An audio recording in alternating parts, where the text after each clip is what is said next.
Добар ден, господине. Ај, добар ден, Давиде. Како сте, добри сте? Феноменални. Ај, честито од утре Сейф Сити. Така е. Ајде, честито и на вас. Фала. Дали може кратка анкета? Може. СДСМ го одржа 31-иот конгрес. Председателот Филипче рече дека во партијата има тројански коњи кои ја подкопуваат партијата овнатре, им порача веднаш да си заминат бидејќи нема време за предавство. Опа, ја не сум знал бе дека у СДСМ има коње. Види ги ти нив коњи, мајка. Тројански коњи. Не се разбирам, дечко, ја во коњи, значи ни коњи знам, ни магарења знам. Ја обично кога играм, ова кажи го спортска, играм на фудбал и на кошарка, коњички спортови уопште не играм. Очигледно не се разбираме. Одиме понатаму. Над 160.000 македонци работат во Германија. Па сега види на времето британците, германците и французите го окупираа светот. Ама се сменија времињата.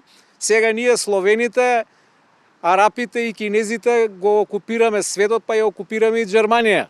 И не само што ги окупираме, него им ги менуваме и навиките и табиетите. И мене немаме зачуди ако еден ден во Германија стане председател наш човек, некој македонец. Имаше една пејачка на времето Тереза Кесови, она знае што пееше. Све се врача, све се плача. Све се враќа, све се плаќа. Дојде време за наплата. Кој знае што се имате испиено од Сабајле? Од Сабајле јас имам еден режим и стално си го практикувам. Значи прво пијам чај од ѓумбир, он е многу добар против холестерол.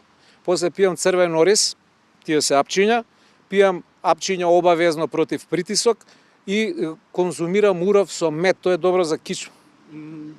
Мислев на алкохол, ми делувате баш загреан.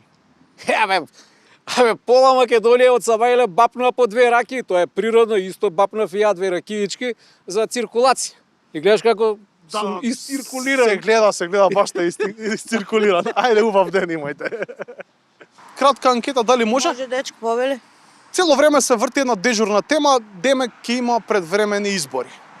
Па премиерот вика дека ќе нема, Филипче вика дека ќе има. Мене ако ме прашате, јас не сум за предвремени парламентарни избори, заради тоа што ќе тепа пак ВМРО и ќе си лапне уште 4 години.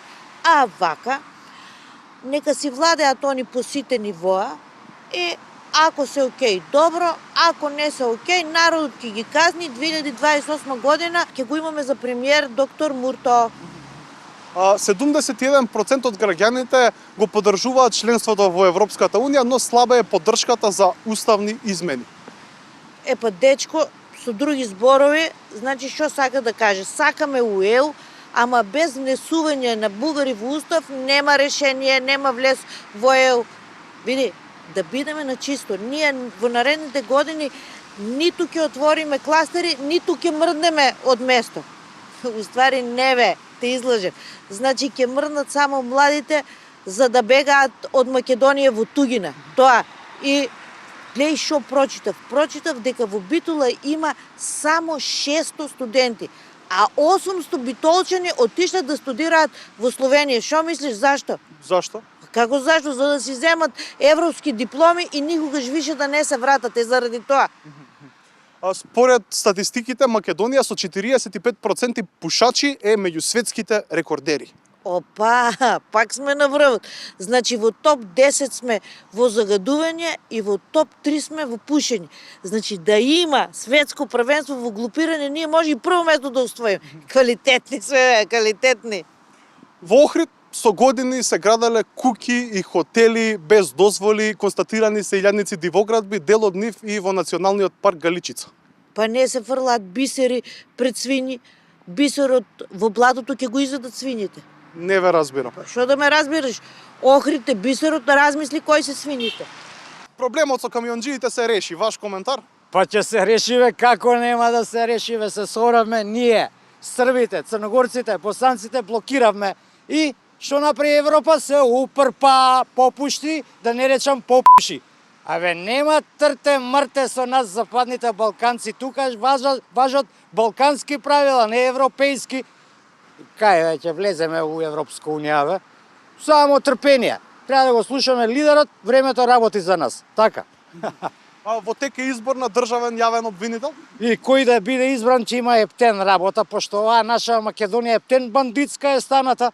како и да е, државниот јавно обвинител што ќе биде избран, маж или жена, не знам, ќе нема мирен сон.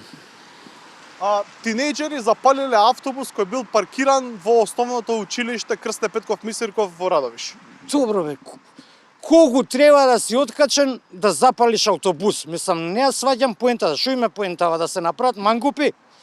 Ја не ги сваќам деца, стварно моје време, да се направиш мангуп, требаше да бркаш, да фаќаш девојчиња, да играш добро фудбал, да имаш гелна коса. Или ние тоа сме биле затуцани, или овие септен блесави, шо да кажам, не знам.